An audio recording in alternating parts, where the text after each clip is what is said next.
Gago! O, pakasama mo!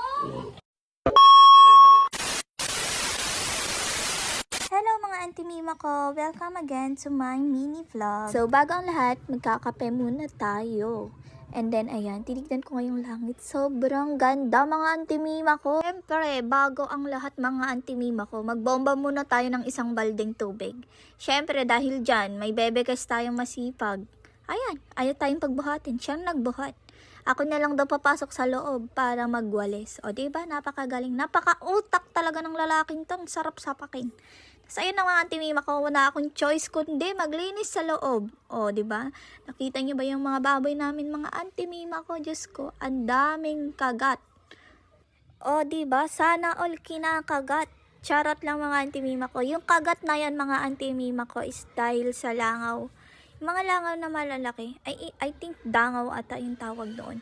Basta dangaw yung tawag sa amin, ewan ko na lang sa inyo. So ayun na nga mga Auntie Mima ko, sinimulan na nga namin silang pakainin dyan ng feeds. Kung napapansin nyo, may hawak ako ng pamalo dyan. Kasi mga Auntie Mima ko, makukulit yung mga baboy na yan. Sarap nila sapakin, charot! So ayun na nga, pumunta ako sa loob ng bahay para kumuha ng mineral water kasi papakainin ko naman ang aming doggy. Siya nga pala si Willow. O ayan, isa siyang American Bully mga Mima ko. So, after magpakain ng tatlong fatty ng mga Auntie Mima ko, pumunta ulit ako sa bombahan namin. Tapos, ayan, nagbomba ulit ako dyan ng 2 balding tubig. And then, syempre, ayaw talaga tayong pabuhatin. Siya daw magbubuhat. Ayan na nga mga Auntie Mima ko.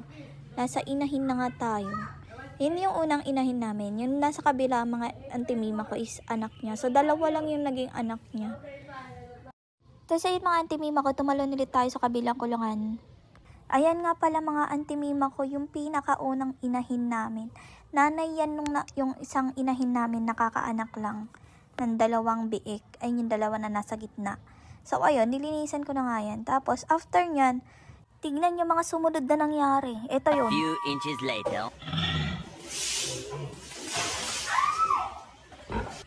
Ilang baboy! Gago! O diba, tignan yung mga Auntie Mima ko, ginawa akong baboy. Binuhusan ba naman ako ng tubig? Binuhusan na nga, sinabihan pang mataba. Ang lala mo, mamaya ka sa akin mo. Makakaltukan talaga kita. Sinasabi ko sa'yo. So ayun, inutusan ko talaga siya dyan na siya na mag-ano ng tubig. Paglagay sa kainan ng mga baboy. Sa ibang Auntie Mima ko, ang pinapakain namin dyan sa mga inahin namin is mix. Meron siyang darak at saka feeds. So after nyan, pupunta naman kami sa kabilang kulungan, which is yung mga pato at saka manok namin. O diba, ang dami naming alaga. Tapos ayan, tinignan ko yung mga itlog. Ay, ang dami. Oh my gosh. O diba? Tapos ayan, tinignan namin ulit. It's a prank. Tae pala. Tapos ayun, mga Auntie Mima ko, lumabas na nga ako dyan. Tapos bumalik ako dun sa kulungan ng mga fattening, mga Auntie Mima ko. Kasi kukuha ko ng feeds para sa mga manok namin. Tapos nakita ko tumai si Willow. Pinakawalan pa ng bebe case ko na yan. Tapos ayun, nakipagkulitan pa siya, o diba? Tapos ayan, tumalon na naman. Ang kala mo talaga, napakagaan. So, ayun na nga mga Auntie Mima ko. Pupunta naman tayo sa next na papakainin natin. Tada! Buti pa tong mga manok na to, hinahabol ako. Diba? Sana all. Tapos bigla akong tinuka ng isang manok dyan at kumain. Kala mo talaga, may mga kaagaw. Ay, nako. Ayan na, kainin nyo na yan. Tapos wala na nga silang tubig. And then, ginawa ko, syempre.